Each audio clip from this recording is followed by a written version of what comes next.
قد أبدلك الله به مقعدا من الجنة فيراهما جميعا. قال قتادة وذكر لنا أنه يفسح في قبره إلى آخر الحديث.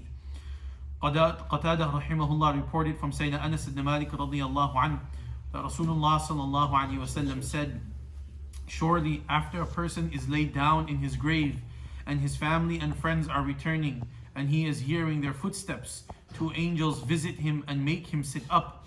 And they ask, what did you say about this man? Referring to Rasulullah sallallahu alayhi wasallam. The believer replies, I bear witness that he is a servant and messenger of Allah. Then it is said to him, look at your potential place in Jahannam. Allah has replaced it with a place in Jannah. He will see both simultaneously. Here Qatada rahimahullah commented, referring to another hadith, it has been pointed out to us that his grave is then expanded.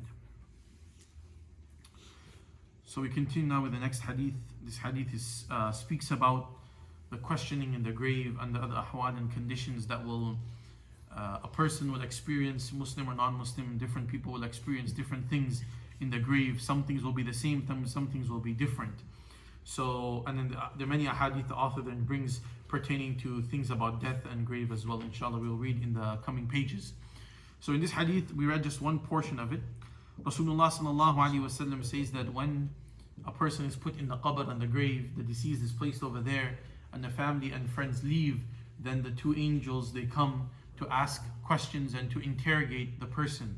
This is why the instructions of Rasulullah ﷺ are that when a person is buried, then you should stay there for an extended period of time. Okay, one is that the person is buried and then most people they leave right after that. So you should stay there for some extra amount of time to read whatever you can and make dua for the deceased. So this helps the deceased, and because the ruh is still alive, the body is dead, but the ruh is still there. The ruh and the soul is still alive.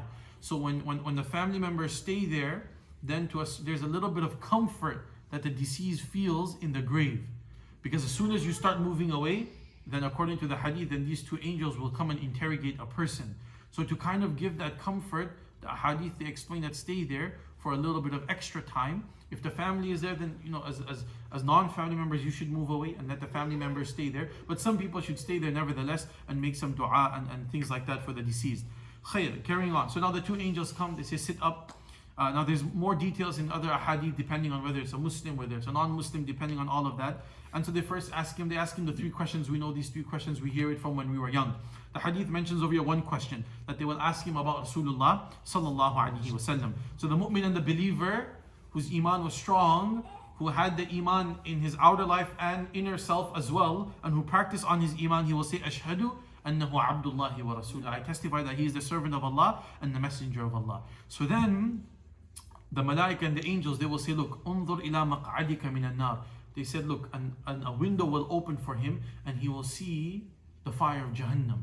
And the malaika will say, you see this place right here? This was your potential place in the fire of Jahannam. Meaning, had you not believed and had you not given the correct answer over here, this is where you would have been, in Jahannam.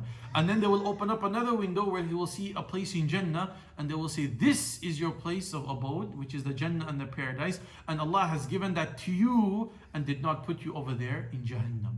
So one is that a person will see what he could have been had he not have had iman. And number two, the next thing is he will appreciate Jannah even more now, because he will look at Jahannam and he will see the adhab, and then he will look at Jannah and he will see the ni'mah and the bounties of Allah. So this will create even more appreciation for the ni'mahs and the bounties of Allah subhanahu wa ta'ala. And Qatada rahimahullah explains another hadith we were told by Rasulullah sallallahu alaihi wasallam that then the qabr is then expanded for the mu'min. How far? The hadith mentions as far as the eyes can go. That is how much the qabr is then expanded for this mu'min. In other words, he can relax comfortably. We bury so small, few feet by few feet, but the qabr is then expanded and a person is able to then rest over there comfortably and see his place in Jannah each and every single day. Inshallah, we'll continue with the hadith. We ask Allah subhanahu wa ta'ala to make us from amongst these people who are able to give the jawab and the answer in the qabr with ease and give the correct answer, inshallah. And may Allah subhanahu wa ta'ala give us all a beautiful place in Jannah, inshallah, and protect us from his adab and his punishment. May Allah forgive us, may Allah be pleased with us. Amin ya Rabbil Alameen. Wa sallallahu wa sallim ala nabiyyina Muhammad wa ala alihi wa sahbihi ajma'in. Walhamdulillahi rabbil alamin.